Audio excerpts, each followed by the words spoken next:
Okay, this is going to be a weird, controversial video. And if you're watching this, mum, turn this video off right now because it's not for you, okay? Promise, let's just not make it awkward in the house, okay? Hey guys, my name is George and welcome back to my channel. Today we're going to talk about a controversial topic. Don't hate me if you don't like this topic, you don't have to watch this video.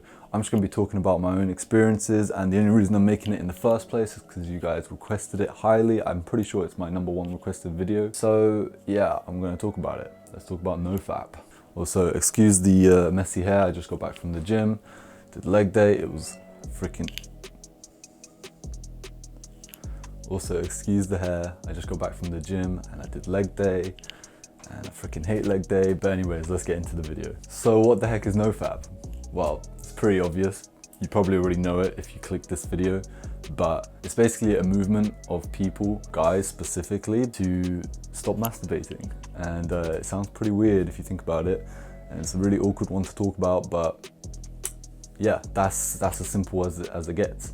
You just stop doing that, and that's it. That's Nofap. Jokes aside, there are obviously many reasons why people may do this, and there's reasons why I do this, and there's claims about why it's good and there's claims about why it's bad. And all in all, I'm just going to talk about my experience and my opinions, because that's all I can do. Unfortunately, there's not a lot of actual evidence to prove whether it may be good or bad. There's a lot of people who are claiming to become Superman whilst on Nofap. But let's get into it, let's talk about it. So let's see what some of the benefits may be for people on Nofap. So the mental benefits that people are claiming to get are that they're just generally happier, they're boosted confidence, they increase motivation and willpower, lower levels of stress and anxiety, heightened spirituality, self-acceptance, improved attitude and appreciation towards the opposite sex. So that's quite a lot of mental benefits there, if you ask me. Let's see some of the physical benefits that people are claiming to get. Higher energy levels, muscle growth, better sleep, improved focus and concentration, better physical performance and stamina, improved and cured erectile dysfunction, and improved sperm quality. So, you know, yet again, not bad, right? It sounds pretty miraculous. Now, actually, it may sound like I'm making fun of Nofap, but I practice Nofap. I actually really like Nofap. I just do think that when people are telling other people that they maybe should try it, they're taking it a little bit too far. They're giving them false expectations of what might actually happen in reality. Now, don't get me wrong, if you feel like Superman on Nofap, that's freaking amazing. You do your thing and I'm happy for you, bro. Yet again, I'm gonna interrupt to say, please do subscribe. Let's reach that 10K, we're so close. We're growing quite quickly. So let's keep it up, we got this. Leave a like and comment as well, it helps with the algorithm. Follow my Instagram at George F. Leto, just posted this picture this week, so go check it out. Let's start with the beginning. Why did I start? Actually, completely accidentally. So March last year in lockdown, I was stuck at home, and you would think that's when you do it the most, but actually I was with my girlfriend at the time, so I didn't really need to do that. That was just months of not needing to do that, right? And then lockdown ended and I read this book called The Way of the Superior Man, which, by the way, is one of my favorite books. And if you're a young guy trying to find your purpose and your way and the way you should think about life and the way you should act for yourself as a man, read it. It's freaking great. I love that book. I've recommended it to several of my friends. Some of them have actually read it, and yeah, read that book. But anyways, in that book, he doesn't talk about Nofap per se. He does lightly touch on the topic of semen retention. So I thought, you know, this is interesting. And I looked more into it, blah, blah, blah. Still accidentally doing it. And, you know, I found the communities for Nofap and all this stuff. And it sounded pretty far-fetched at first, but I gave it a shot. To my surprise, a lot changed for me personally. Yet again, I've got no guarantee that the stuff that actually happened was due to Nofap only, or if it's partly placebo. But regardless, it doesn't really matter because what happened, right? There's some things that I know for a fact were not placebo though. That list of positive things that Nofap can give you that I talked about in the beginning, I want to say that a lot of those did apply to me, but I have not got enough concrete evidence in my own head to be able to actually claim, yes, this was directly related to this and not because of other things I was doing alongside this. There are a few things that I know for a fact. So for starters, you can really focus your energy elsewhere. You do feel that kind of like, I guess you could call it almost like horniness, if you want to use that term. But at the end of the day, you can redirect that energy, that kind of like, it could be whatever, it could be anger, it could be excitement, it could be whatever you're feeling. I don't really know, it just depends on the person, I guess. And you can really redirect that into whatever it is you need to be doing or want to be doing. You just generally are less distracted and you're always focusing on whatever the task at hand is.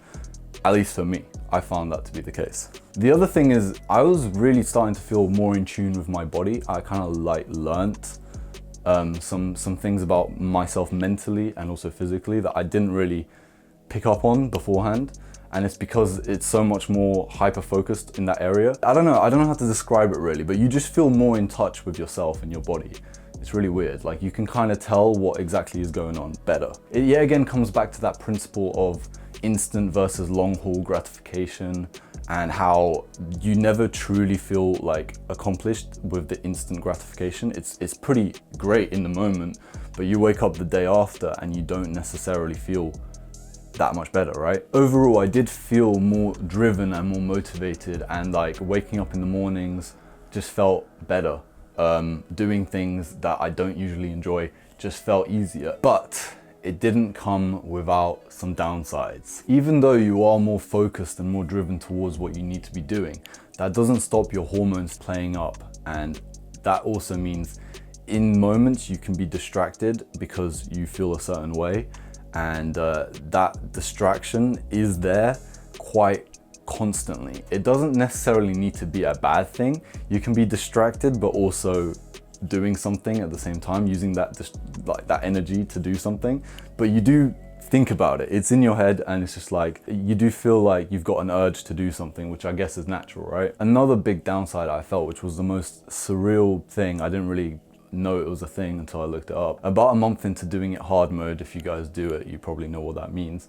I experienced something called flatline, or the Nofap flatline, which is basically where you completely lose the urge to do anything like that. You just do not care. Your libido turns to like 0, to like -5, to like -100. I literally did not care. You could like inject me with like sex hormones and I still wouldn't care. I was literally like flat, 0. Didn't care about girls, didn't care about sex, didn't care about anything. It was really weird. Like I just completely 0. I didn't feel anything for about 3 weeks. And I was worried. I was like, what the heck is wrong with me? Why am I literally a robot right now? This is so weird. It kind of just goes away, and I guess it's normal. I guess it's your brain readjusting. The other thing that is very linked to Nofap that I didn't really mention, because you don't need to be doing it if you're fapping, is pornography, right? Now that I can almost guarantee that has numerous negative effects on your mind. And obviously if you're not fapping, you're unlikely watching porn either, and if you are, you really shouldn't be. Kind of defeats the purpose of Nofap. Porn addiction is a real problem, and you may not think you have it, but trust me, if you actually start Nofap, you might realize you did. And it's a really weird feeling. Your mind starts resetting, and you start, like, I guess, seeing the world differently. You start seeing people differently. Some other downsides that I haven't mentioned that some people talk about are possible prostate issues. If you don't use it, you might lose it.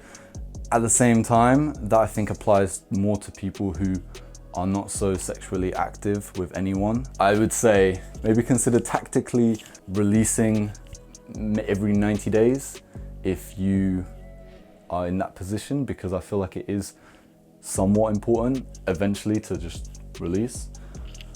This is really awkward to talk about, I can't lie.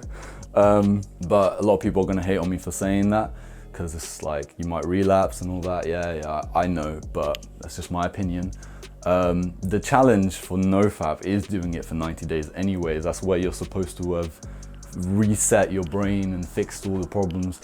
I don't believe in that per se. I think it's one of those things that's gonna go on forever and ever. It does get easier with time, but the results are diminishing. So the longer you do Nofap for, the less you feel like it's affecting you in a positive way. Not necessarily that it's affecting you in a bad way, but you stop realizing those really cool effects that you feel right at the beginning after like a month of doing it, which then may lead to relapse and just doing it all the time.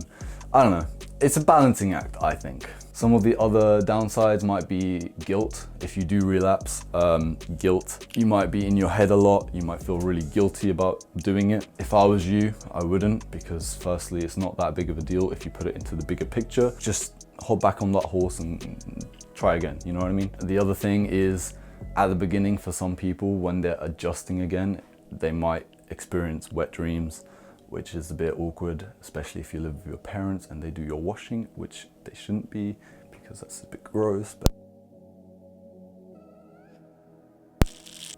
right, I fully was just playing with my mic and I clicked the switch off button, so I hope that didn't mess up the whole recording. But anyways, yeah, I was talking about wet dreams. Moving on. Obviously, if you're not active in that department with other areas in your life, then you might just be missing out on some of the joys of life, you know, like, I'm not gonna get into it too much, but that is a downside. Now, the big question is, should you do Nofap? Well, I guess that's obviously up to you to answer. Should you watch porn? In my opinion, no. That's straight up like I think a negative on negative on negative. With scientifically proven health problems that can arise from it mentally. Do I feel like Superman? Occasionally. Everyone has them good days, everyone has them bad days, but is it because of Nofap? Maybe, maybe not. Will you feel like Superman if you do it? Well, bro, I'll tell you what, if you do, then fair play and keep it up, because that's kind of the point, isn't it? You want to feel good. So yeah, that's pretty much everything I have to say about Nofap. It's a bit awkward. Probably won't be talking about this one too often. Let me know what you guys think about it. I hope this video was useful. Stay tuned for the next video, and peace.